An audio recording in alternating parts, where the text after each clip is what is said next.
crumble aux pommes.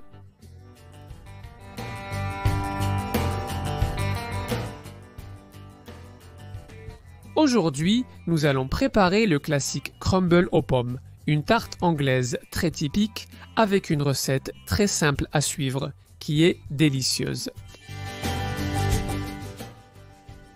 Pour le préparer, nous allons utiliser les ingrédients suivants. Pour commencer, 100 g de beurre, 100 g de sucre blanc, 150 g de farine. De la cannelle en poudre selon votre goût, 1 ou 2 cuillères suffisent, et 4 ou 5 grosses pommes. Nous allons commencer par préparer la pâte qui va sur le dessus, celle qui donne la touche croustillante. Vous voyez que je mets dans le récipient où j'ai la farine, le sucre et aussi le beurre.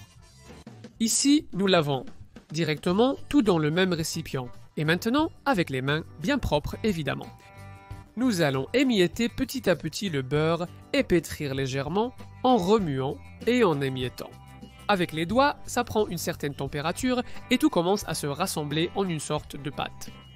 Donc, il faut mélanger pendant 2 ou 3 minutes jusqu'à ce que ça commence à prendre de la consistance.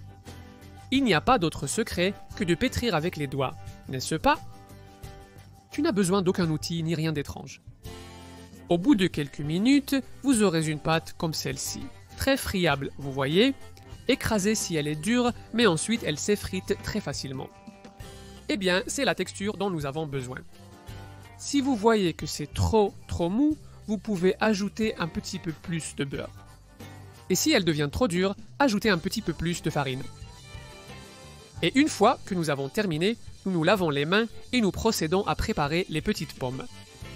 Vous voyez qu'il faut les éplucher. Voilà, on va enlever la peau. Petit à petit. Si vous avez un éplucheur, vous pouvez aussi l'utiliser. Et une fois que vous avez épluché la pomme de terre, on va la couper en petits dés. Donc, on la coupe en 4 parties. Pour cela, on la coupe d'abord en 2, puis on recoupe chaque moitié. Ensuite, on enlève le cœur. Salut Mirad! Vous me demandez souvent quel type de pomme il faut utiliser pour chaque tarte. Dans ce cas, n'importe laquelle convient.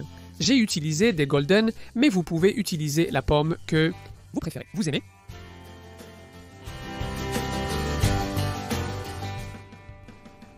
La seule chose importante, c'est ça. Obtenir des petits cubes de glace d'environ 2 cm. À cela, on peut ajouter du sucre si vous voulez que la recette soit bien sucrée.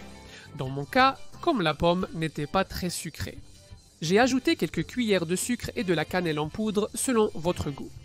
Je pense qu'une cuillère à soupe de cannelle, c'est déjà plus que suffisant. Ensuite, nous préparons le moule à utiliser, en le beurrant bien. Je vais utiliser ce type de plat parce que je trouve que pour les crumbles, c'est parfait. Donc, il faut bien beurrer aussi bien les côtés que le fond. Voilà, en général, je prends une cuillère ou une demi-cuillère de beurre, à peu près de la taille d'une noix. Et avec ça, il m'en reste. Je vais utiliser ce qui me reste. C'est comme ça qu'on procède. On place la pomme au fond de notre moule, on l'aplatit un peu avec la cuillère. Et ce beurre qui me reste, je vais le mettre en tout petits morceaux répartis sur la pomme. Cela va faire qu'en cuisant, il va fondre et donner une touche plus crémeuse à toute la pomme cuite. C'est une touche différente et facile. Ensuite, on saupoudre la pâte par-dessus et c'est prêt. Il ne nous reste plus qu'à la mettre au réfrigérateur pendant au moins 30 minutes. Pour que cette pâte durcisse un peu et qu'elle soit encore plus croustillante à la cuisson. Nous préchauffons notre four à 190 degrés et nous allons la cuire jusqu'à ce que la couche du dessus soit bien dorée. Cela peut prendre de 10 à 20 minutes, alors restez attentif et surveillez de temps en temps. Quand vous voyez qu'il a cet aspect bien croustillant, c'est que notre crumble est prêt. Il ne reste plus qu'à le laisser refroidir légèrement. Voilà, c'est prêt. Alors, vous venez d'apprendre à préparer le délicieux crumble aux pommes en 5 petites minutes. Vous voyez qu'il a l'air spectaculaire et qu'il me dit « Mange-moi ». Si vous voulez lui donner une touche encore plus spectaculaire, servez-le avec une boule de glace à la vanille. Mais bon, ce sont des détails, chacun fait comme il aime, le voici et vous savez ce qu'il vous reste à faire, profitez-en. Il ne me reste plus qu'à vous rappeler de vous abonner, car chaque mercredi et samedi, vous aurez une nouvelle recette sucrée.